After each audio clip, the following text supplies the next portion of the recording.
எப்படியாச்சும் எங்களை ஊருக்கு அனுப்பிடுங்க. எங்கள் குடும்பம் ரொம்ப வறட்சியில் இருக்குங்க. ரொம்ப கஷ்டம் எங்களுக்கு. சாப்பிட கூட வழி இல்லாமல் இங்கே நாங்கள் இருக்கோம். கிட்டத்தட்ட 1.5 மாதமாக கிடைக்க ஒவ்வொரு ஆள்கிட்டையும் பிச்சை எடுத்து நாங்கள் சாப்பிட்டுட்டு இருக்கோம் சார். முடிஞ்ச அளவுக்கு உங்களுக்கு ஹெல்ப் பண்ணி ஊருக்கு வர்றதுக்கு வழி பாருங்களேன். நான் உங்களை கெஞ்சி கேட்டுக்கிறேன்.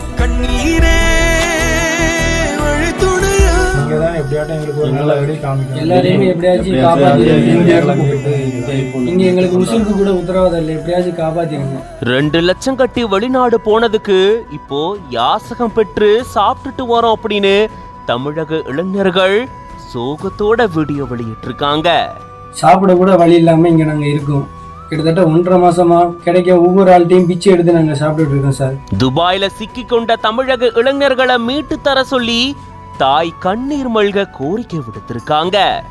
சம்பளம் போடப்பலையா? எதுவுமே கிடையாது. 10 பைசா கூட அனுப்பல. போய் எத்தனை நாள் ஆகுது? 7 மாசம். பாஸ்போர்ட்டை பிடுங்கி டார்ச்சர் செஞ்சதால தமிழ்நாடு திரும்ப முடியாம தவிச்சிட்டு வரதா இளைஞர்கள் வேதனையோட தெரிவிச்சிருக்காங்க.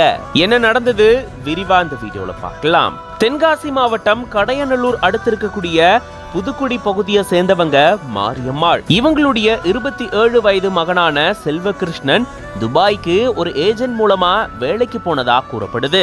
சுமார் 2 லட்சம் ரூபாய் காசு கொடுத்து இவங்க வேலைக்கு போனதா கூறப்படுது.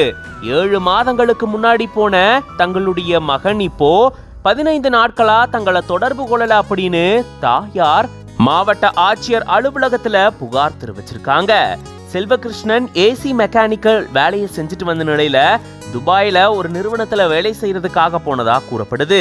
இந்த நிலையில தான் செல்வகிருஷ்ணனோட சேர்ந்து அவரோட பணியாற்றக்கூடிய தமிழக இளைஞர்கள் எல்லாரும் ஒன்னு சேர்ந்து ஒரு அதிர்ச்சி வீடியோவை வெளியிட்டிருக்காங்க.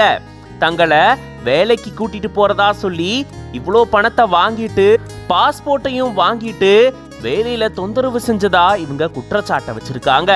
இப்போ பல பேர்கிட்ட யாசகம் பெற்றுதா தினந்தோறும் சாப்பிட்டுட்டு வரதா இந்த இளைஞர்கள் பேசியிருக்கிறது பெரும் அதிர்ச்சியை ஏற்படுத்தியிருக்கு.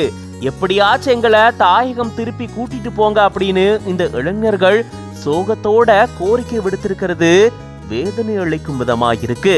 தமிழக அரசு இதுக்கு தக்க நடவடிக்கையை மேற்கொள்ளணும் அப்படின்னு இப்போ பல்வேறு தரப்பினர் கோரிக்கை விடுத்திருக்காங்க.